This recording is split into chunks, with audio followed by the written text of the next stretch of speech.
Viksit Bharat young leaders dialogue 2026పై ప్రత్యేక ముఖాముఖి కార్యక్రమం మీరిప్పుడు వింటారు.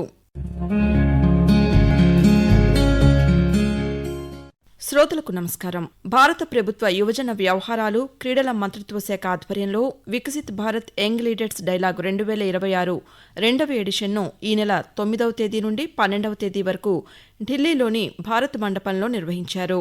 కేంద్ర మంత్రి doctor Mansukh Mandaviya Viksit Bharat young leaders డైలాగ్ను యువత ఆధారిత ప్రజాస్వామ్యానికి ఒక నిజమైన ఉదాహరణగా అభివర్ణించారు. ఈ వేదిక భారతీయ యువతకు వారి ఆలోచనలను నేరుగా ప్రధానమంత్రి నరేంద్ర మోదీకి తెలియచేసే అవకాశాన్ని కల్పించింది. ఈ నెల 12న జరిగిన ఈ కార్యక్రమం ముగింపు వేడుకలో ప్రధానమంత్రి నరేంద్ర మోదీ పాల్గొని ఉత్తమ వ్యాసాల సంకలనాన్ని ఆవిష్కరించారు. మై భారత్ వెబ్సైట్ నిర్వహించిన 10 ప్రధాన ఇతివృత్తాలపై నిర్వహించిన వ్యాసరచన పోటీలో దాదాపు 2.5 లక్షల మంది పాల్గొనగా వీరిలో 15,000 మంది రాష్ట్ర స్థాయికి ఎంపికయ్యారు. Viksit Bharat young leaders dialogue 2026పై వివరించేందుకు కేంద్ర యువజన మరియు క్రీడా మంత్రిత్వ శాఖ ఎన్టీఆర్ కృష్ణా జిల్లాల యువజనాధికారి సుంకర రాము గారు ఈరోజు మనతో పాటు మన ఆకాశవాణి స్టూడియోలో ఉన్నారు. వారిని అడిగి మరిన్ని వివరాలు తెలుసుకుందాం. నమస్కారం సుంకర రాము గారు. నమస్తే మేడం. రాము గారు, కేంద్ర ప్రభుత్వ Viksit Bharat young leaders dialogue 2026 నిర్వహణ వెనుక ఉన్న ప్రధాన లక్ష్యం ఏమిటి తెలియచేయండి. అసలు కేంద్ర ప్రభుత్వం ఒక యువతకి ఒక నిర్దేశకతను రూపొందించడం కోసం 2047 నాటికి యువతని ఒక మంచి తాటిపైకి తీసుకురావాలి. ప్రతి ఒక్క యువతలో ఏదో ఒక రకమైన టాలెంట్ ఉంటున్నాయి. ఆ టాలెంట్స్ అన్ని వెలికి తీసుకొచ్చి 2047 మన భారత ప్రభుత్వం ఏదైతే అభివృద్ధిని కోరుకుంటుందో, ఏదైతే మన ప్రధానమంత్రి నరేంద్ర మోదీ గారు కలలు కంటున్నారో ఆ ఇన్నోవేషన్కి సంబంధించి మనకి ఈ కార్యక్రమం అనేది కండక్ట్ చేయడం జరుగుతుంది మేడం. రాము గారు, అలాగే ఈ కార్యక్రమాన్ని జాతీయ యువజనోత్సవం నుంచి కొత్తగా యంగ్ లీడర్స్ డైలాగ్గా మార్చారు. ఎందుకని? ఇది మంచి క్వశ్చన్ మేడం. ఎందుకంటే ఇప్పుడు యువతకి ఒక ప్లాట్ఫామ్ అనేది కావాలి. మనకు స్వామి వివేకానంద వారోత్సవాలు కానీ లేదా యూత్కి సంబంధించి మన 12వ తేదీ నుండి 19వ తేదీ వరకు కూడా స్వామి వివేకానంద జయంతిని ఎవ్రీ ఇయర్ కూడా భారత ప్రభుత్వం మనకి కండక్ట్ చేస్తూ వస్తుంది. ఇది ఇప్పటి నుండి కాదండి, గత కొన్ని సంవత్సరాలుగా ఇది మనం కండక్ట్ చేసుకుంటూ వస్తుంది. అయితే యువతకి ఒక ప్లాట్ఫామ్ అంటూ కావాలి. వాళ్ళ ఉండే టాలెంట్స్ కావచ్చు, లేదంటే వాళ్ళు కొత్తగా తయారు చేసే ఇన్నోవేషన్స్ కావచ్చు, ఇది మాట్లాడే ఒక వేదిక కావాలి. ఆ వేదికని క్రియేట్ చేయాలని ఒక ముఖ్య ఉద్దేశంతో ఈ టైంలో ఈ కార్యక్రమం అనేది నిర్వహించడం అనేది జరుగుతుంది. మనకి ఈ కార్యక్రమం ఏంటంటే మనకి యంగ్ రైటర్స్ అందరూ కూడా వారిలో ఉండే కొత్త ఇన్నోవేషన్స్ అన్నీ వెలికి తీసి ఇతరితర మన ప్లాట్ఫామ్ తీసుకొచ్చి సదస్సులు అవి జరుగుతున్నాయి. ఇప్పుడు టెక్నాలజీ పెరుగుతుంది. ఈ టెక్నాలజీకి సంబంధించి కానీ ఇట్లా ఏ ఒకటైనా కావచ్చండి. ఇదంతా కూడా వారు ఒక స్వయంగా మాట్లాడే ఒక వేదిక కావాలి. కాబట్టి ఆ వేదికను క్రియేట్ చేయడం కోసం ఈ యంగ్ రైటర్ అనే కార్యక్రమం అనేది తీసుకురావడం జరిగింది. దీనికి కొన్ని వందల మంది యువత అనేది పార్టిసిపేట్ చేయడం డిజిటల్ ద్వారా కావచ్చు, లేదంటే ఆన్లైన్ ద్వారా కూడా కండక్ట్ చేసి ఈ కార్యక్రమాన్ని దేశవ్యాప్తంగా అంటే ఏదో ఒక డిస్ట్రిక్ట్ లెవెల్లోనో లేదంటే ఒక రాష్ట్ర స్థాయిలోనో దీన్ని కండక్ట్ చేసి వదిలేయకుండా ఢిల్లీ వరకు, నేషనల్ వరకు వాళ్ళు తీసుకెళ్లాలని ఒక ముఖ్య ఉద్దేశం, ఒక సంకల్పంతో భారత ప్రభుత్వం 2047 విజన్ రూపొందించుకొని ఆ విజన్కి యువతలో ఉండే ప్రతి ఒక్క రకమైన టాలెంట్స్, ఎందుకంటే ఇప్పుడు అనేక రకాలైన టాలెంట్స్ ఉంటున్నాయి, కానీ దాన్ని చూపించే ఒక వేదిక అయితే కుదరట్లేదు. కాబట్టి ఆ వేదికను క్రియేట్ చేయాలని ఒక ముఖ్య ఉద్దేశంతో వికసిత్ భారత్ యంగ్ రైటర్ అనే కార్యక్రమం అనేది తీసుకురావడం జరిగింది మేడం. రాము గారు, ఈ వేదిక కేవలం 15 నుంచి 29 ఏళ్ల యువతకు నాయకత్వ అంశంపై అవగాహన పెంపొందిస్తుంది అనడానికి ఇది ఎలా దోహదం చేస్తుందంటారు? ఇన్ ఫ్యూచర్లో మనకి కావాల్సింది ఎక్కువ యువత మీద మన ప్రభుత్వాలు కావచ్చు, లేదంటే తర్వాత వచ్చే తరం కావచ్చు, వాళ్ళకి రాజకీయ లక్షణాలు కావాలంటే యువత ఇప్పుడు ముఖ్యంగా 15 నుండి 29 సంవత్సరాల ఏజ్ వరకే ఇది ఎక్కువగా అవసరం ఉంటుందండి. తర్వాత జనరేషన్ మనకి ఇప్పుడు ఎట్లా మారుతుంది ఇదంతా తెలిసేది అవన్నీ పక్కన పెడితే ఇప్పుడు కేంద్ర ప్రభుత్వం కూడా యువతని ఒక పరిగణనలోకి తీసుకుని ఒక పరిమిత వయసు అనేది పెట్టడం జరిగిందండి, 15 నుండి 29 సంవత్సరాలు అనేది.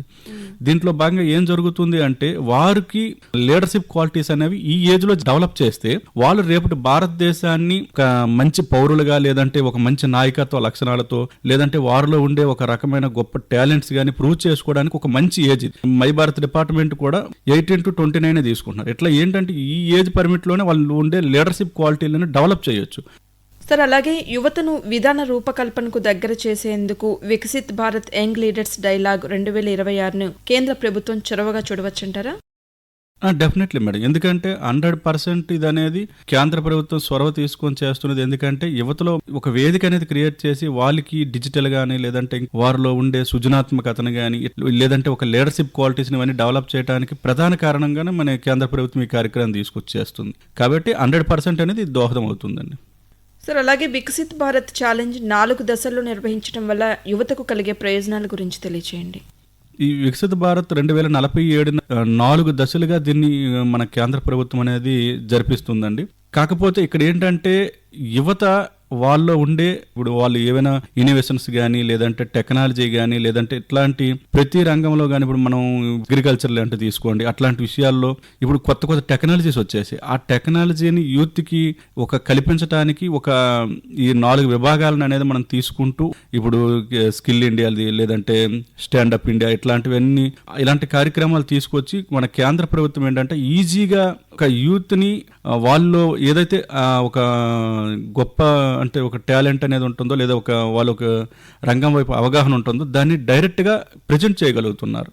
సార్, డిజిటల్ క్విజ్లో 50 లక్షలకు పైగా యువత పాల్గొన్నారని గణాంకాలు చెబుతున్నాయి. మనం దీన్ని ఏ విధంగా చూడవచ్చు అంటారు? ఒక మంచి అంశంగానే భావించవచ్చు మేడం. ఎందుకంటే ప్రస్తుతం ఇప్పటికీ చాలా వరకు యువతకి అనేక మన ఇప్పుడు సోషల్ మీడియాస్ కావచ్చు, మీడియాల ద్వారా కూడా చాలా అవగాహన కల్పిస్తూ వచ్చారు. యంగ్ లీడర్స్ ఈ కార్యక్రమం అయితే డైరెక్ట్గా ప్రధానమంత్రి గారు ఒక యాడ్ కూడా రిలీజ్ చేయడం జరిగింది. మన అనేక ఛానల్లో దీన్ని టెలికాస్ట్ చేయడం జరిగింది. ఇంకోటి ఏంటంటే దీన్ని ఇప్పుడు మా డిపార్ట్మెంట్ ఉంది, మై భారత్ పోర్టల్ ద్వారా దీన్ని మనం చేసాం. ఒకటి ఇప్పుడు పోర్టల్ ఇంతమంది జనరల్గా మనకి ఇంత సోషల్ నెట్వర్క్స్లో కూడా ప్రభుత్వం ఒక మంచి కార్యక్రమం నిర్వహిస్తుంది. ఈ మంచి కార్యక్రమంలో మనం కూడా ఏదో చేయగలుగుతాం, మనలో ఉండే ప్రతిభను మనం చూపించగలుగుతున్నాము అనే ఒక మంచి సంకల్పానికి ఒక ఉదాహరణగా చెప్పవచ్చు. దీన్ని ఇన్ని లక్షల మంది పార్టిసిపేట్ చేస్తున్నారంటే దీన్ని మనం ఒక మంచి అంశంగానే చూడొచ్చండి. ఇట్లాంటి కార్యక్రమాలు దేశవ్యాప్తంగా జరుగుతున్నప్పటికీ మన ఆంధ్రప్రదేశ్ నుండి కూడా అనేక మంది, నాకు తెలిసి మన విజయవాడ నుండి దగ్గర 500 మందికి పైగా దీంట్లో పార్టిసిపేట్ చేశారు. ఇలాంటి ఒక మంచి విషయం పైన ఒక అవగాహన కల్పించుకొని ఇక్కడ నుండి ఒక లీడర్షిప్ క్వాలిటీని వాళ్ళు డెవలప్ చేసుకోవడానికి కానీ అంతకు ముందు కూడా మనకి యూత్ పార్లమెంట్ లాంటి కార్యక్రమం తీసుకొచ్చి కేంద్ర ప్రభుత్వం దాంట్లో కూడా మన విజయవాడ నుండి రేలారసిస్తాను ఒక అమ్మాయి పార్టిసిపేట్ చేసి ఇప్పుడు మంచి ఒక పొజిషన్లో ఉంది. దీనికి మన కేంద్ర ప్రభుత్వం దీన్ని ప్రత్యేకించి శ్రద్ధ చూపించింది. అదేవిధంగా రాష్ట్ర ప్రభుత్వాలు కూడా దీని మీద ప్రత్యేకంగా ఇంట్రెస్ట్ చూపించి యువతను ప్రోత్సహించాయి. అదేవిధంగా మన డిపార్ట్మెంట్స్ కావచ్చు లేదా మన ప్రకటనలు కావచ్చు, మిగతా ఇప్పుడు ఆల్ ఇండియా రేడియో కావచ్చు, దూరదర్శన్ ఇట్లాంటి వాళ్ళు కూడా ప్రకటనలు ప్రత్యేకంగా ఈ యంగ్ రైటర్స్ మీద 2047 నాటికి మన కేంద్ర ప్రభుత్వం తీసుకుంటున్న విజన్కి ఒక సపోర్ట్గా మీలో ఉండే టాలెంట్స్ని బయటపెట్టి దాని గురించి ప్రత్యేకంగా మాట్లాడడం. సార్, ఈ పోటీల్లో ఎన్నో లక్షల మంది పాల్గొన్నారు. అయినప్పటికీ పోటీల్లో ఎంపికైన 1500 మంది యువ నాయకులు తమ ఆలోచనలను జాతీయ స్థాయిలో ఏ విధంగా ప్రదర్శించారని మీరు అనుకుంటున్నారు? ఇన్ని లక్షల మందిలో మనం 1500 మందిని సెలెక్ట్ చేయడం అనేది చాలా కష్టతరమైనప్పటికీ, ఎందుకంటే ఈ 15 మంది కూడా మామూలు వ్యక్తులు కాదండి. వాళ్ళు ఉండే ఒక గొప్ప నాయకత్వ లక్షణాలు కావచ్చు, లేదా ఇన్నోవేషన్ టాలెంట్స్ కావచ్చు, ఈడెన్ టాలెంట్స్ కావచ్చు, ఇవన్నీ కూడా డైరెక్ట్గా ఏదో ఇక్కడ మన గ్రామ స్థాయిలోనో లేదా జిల్లా స్థాయిలోనో మండల స్థాయిలోనో వదిలేయకుండా ఢిల్లీ వరకు వెళ్ళి ప్రధానమంత్రి గారి దగ్గర వీళ్ళు ప్రజెంట్ చేయగలుగుతున్నారంటే ఒక మంచి గొప్ప ప్రౌడ్గా వాళ్ళు ఫీల్ అవ్వచ్చు. దీన్ని ఏంటంటే కేంద్ర ప్రభుత్వం కూడా ఏదో వినేసాములే అని వదిలేసాం అట్లా కాకుండా 2047 నాటి వికసిత భారత్ అంటుందో వికసిత భారత్లో పార్ట్ ఆఫ్ వీళ్ళందరినీ కూడా ఒక భాగస్వామ్యం చేయాలి, భాగస్వామ్యాలు అవ్వాలి అని ఒక ముఖ్య ఉద్దేశంతో ఈ 1500 మంది ఏదైతే ప్రజెంట్ చేస్తున్నారో ప్రతి ఒక్కటి రికార్డుగా తీసుకోవడం జరుగుతుంది. నిజంగానే రాము గారు, ఇలాంటి యంగ్ లీడర్స్ డైలాగ్ 2026 కార్యక్రమంలో ప్రధానమంత్రి నరేంద్ర మోదీ గారు పాల్గొని ఉత్తమ వ్యాసాల సంకలనాన్ని ఆవిష్కరించడం కూడా చాలా గొప్ప విషయంగా చెప్పుకోవచ్చు మనం.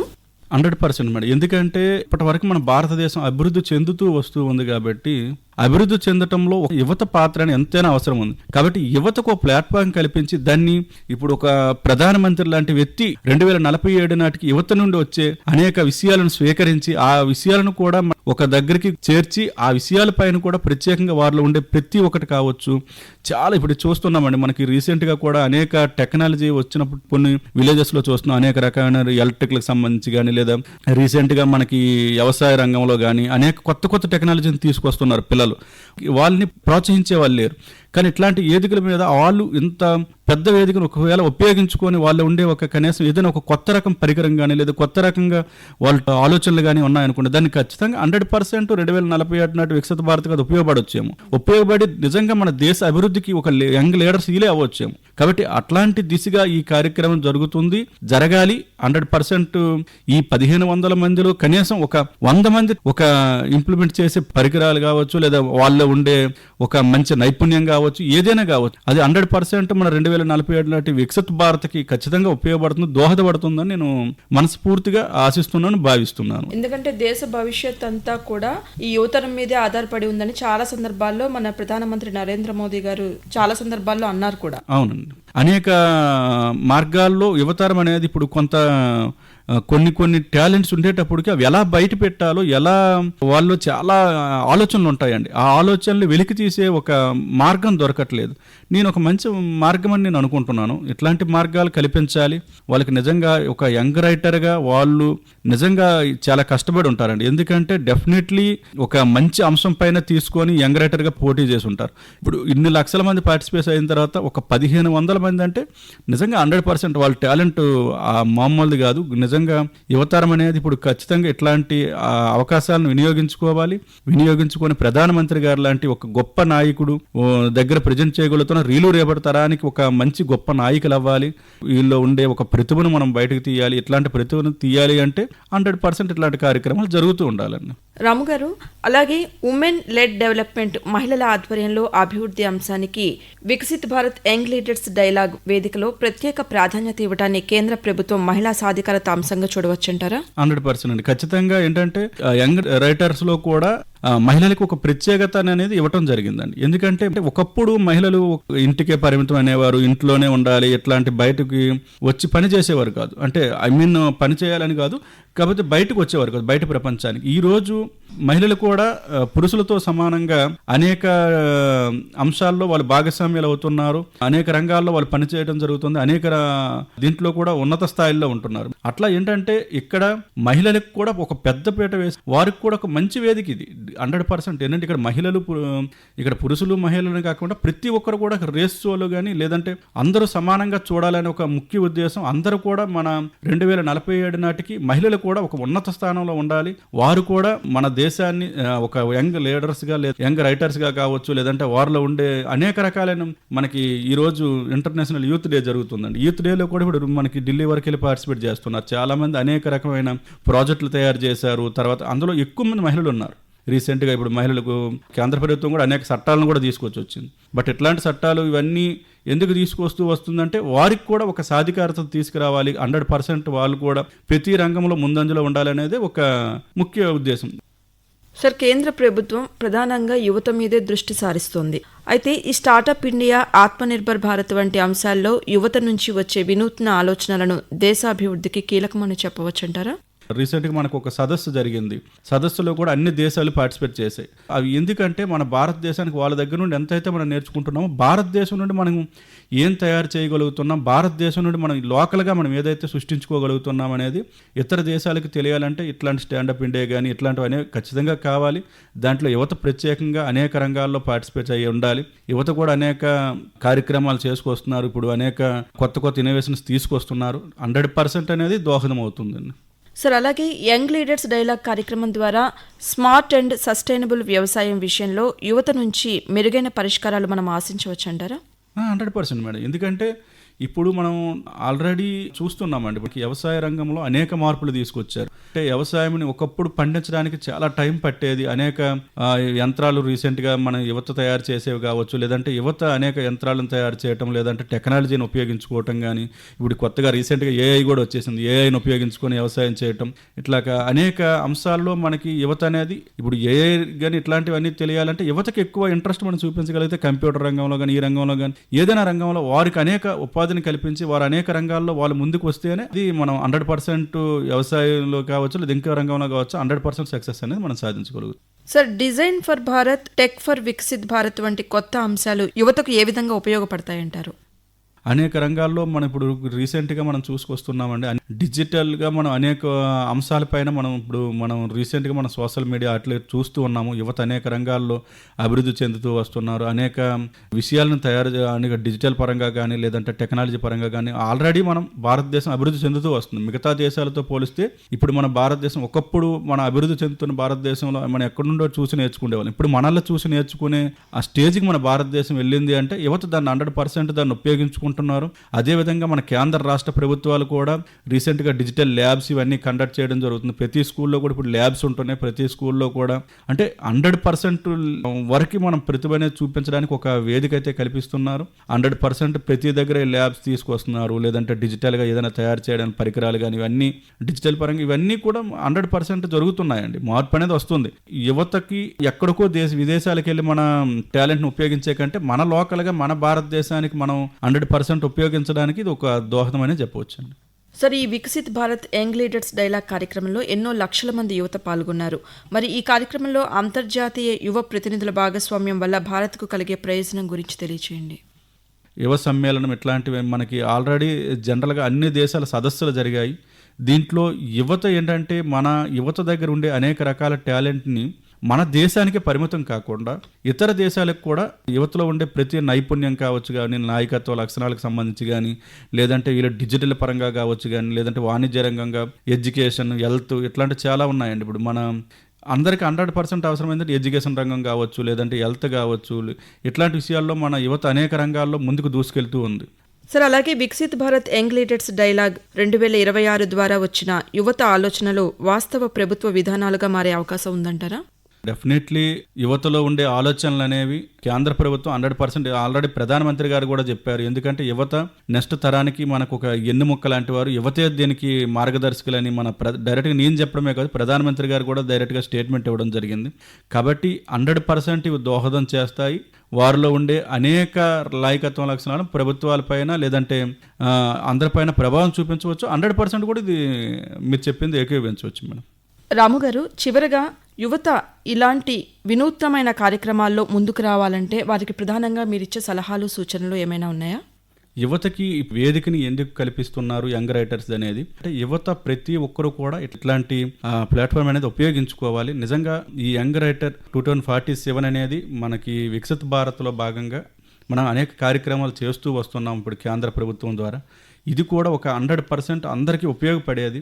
నేను ఏంటని చెప్తానంటే యువత మనకి ఎడ్యుకేషన్ ఎంతైతే ఇంపార్టెంట్, ఇట్లాంటి వేదికలను ఉపయోగించుకొని మన భారతదేశంలో కేంద్ర రాష్ట్ర ప్రభుత్వాలకి వారి యొక్క అనేక అంశాలపైన వారికి ఉండే టాలెంట్స్ కావచ్చు, లేదంటే అనేక రంగాల్లో వాళ్ళ అభివృద్ధి కావచ్చు, లేదంటే ఇంకా ఇట్లాంటివన్నీ ప్రతి ఒక్కరిలో ఒక్కొక్క రకమైన ఆలోచనలు ఉంటాయి. ఈ ఆలోచనలు వారితోనే ఆగిపోకూడదు. లేదంటే ఒక వ్యక్తికి ఒక మంచి ఆలోచన వచ్చింది అనుకోండి, ఆలోచన తనతోనే ఆగిపోకూడదు, తన విలేజ్లోనే తన డిస్ట్రిక్ట్లోనే ఆగిపోకుండా దేశవ్యాప్తంగా తనలో ఉండే ఒక గొప్ప టాలెంట్ని బయటకు తీయాలన్నా లేదు తను బయట పెట్టాలన్నా ఒక వేదిక మనం కేంద్ర ప్రభుత్వం కల్పిస్తుంది. కాబట్టి ఇట్లాంటివి ఉపయోగించుకొని యువత మరింతగా ముందుకు రావాలి.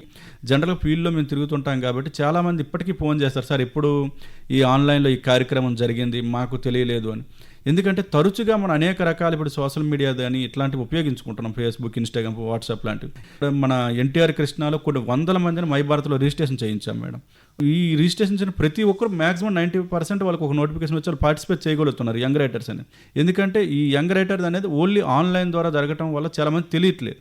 కాబట్టి ప్రతి ఒక్కరు ఏంటంటే మనం ఇప్పుడు సోషల్ మీడియా ఇట్లాంటివి ఎంతవరకు అయితే ఉపయోగించుకుంటున్నామో మన దేశానికి ఉపయోగపడేది, మనం రేపటి భవిష్యత్తుకు ఉపయోగపడే ఒక మంచి కార్యక్రమం వికసిత భారత్ 2047 అంటే ఒక మంచి కార్యక్రమం. ఇట్లాంటి మంచి కార్యక్రమాన్ని ప్రతి ఒక్కరు కూడా భాగస్వామి అవ్వాలి. ఇప్పుడు చాలా మందికి మాట్లాడేదానికి భయపడతారు. వాళ్ళు అనేక రంగాలపైన అవగాహన ఉంటుంది, అనేక రంగాల పైన ఇది చెయ్యాలి నాకు అది చేయాలని చాలా ఆలోచనలు ఉంటాయి. ఈ ఆలోచనల్ని వాళ్ళతోనే ఆగిపోకుండా ప్రతి ఒక్క యువత కూడా ఇట్లాంటి అవకాశాలను ఉపయోగించుకొని ముందుకు వచ్చి వాళ్ళ యొక్క ప్రతిభను, వాళ్ళ యొక్క గొప్పతనాన్ని, వాళ్ళు ఉండే ఒక నాయకత్వ లక్షణాలను ఎప్పుడైతే చూపించగలుగుతారో అది మనం ఖచ్చితంగా 100% మనం 2047 నాటికి మన భారతదేశం అభివృద్ధి చెందడానికి, వికసిత భారత్ మనం ఏదైతే ప్రధానమంత్రి కలలుగంటున్నారో ఆ కళల ప్రపంచం నెరవేరటానికి మనం కూడా ఒక ప్రత్యేకంగా ఉపయోగపడాలనే ఒక మంచి ఆలోచనతో ఈ కార్యక్రమం నిర్వహిస్తున్నాం. కాబట్టి దయచేసి ప్రతి ఒక్క యువత కూడా ఇట్లాంటి మంచి కార్యక్రమాలను ఉపయోగించుకోవడానికి ముందుకు రావాలి. ముందుకు వచ్చి మన లక్ష్యం ఏదైతే ఉందో ఆ లక్ష్యంతో సాధనతో పాటు ఇట్లాంటి కార్యక్రమాల్లో కూడా భాగస్వామ్యం అవ్వాలని మనస్ఫూర్తిగా కోరుకుంటూ thank you madam, thank you so much. Viksit Bharat young leaders dialogue 2026 కార్యక్రమానికి సంబంధించి ఎన్నో విషయాలు మా శ్రోతలకు చాలా చక్కగా తెలియజేశారు. సుంకర రాము గారు, ధన్యవాదాలండి. ధన్యవాదాలు. Viksit Bharat young leaders dialogue 2026పై ప్రత్యేక ముఖాముఖి కార్యక్రమం మీరింతవరకు విన్నారు. కార్యక్రమ అతిథి సుంకర రాము, కేంద్ర యువజన మరియు క్రీడా మంత్రిత్వ శాఖ ఎన్టీఆర్ కృష్ణా జిల్లాల యువజనాధికారి. పరిచయకర్త కనపర్తి రాణి. సమర్పణ ప్రాంతీయ వార్తా విభాగం, ఆకాశవాణి విజయవాడ కేంద్రం.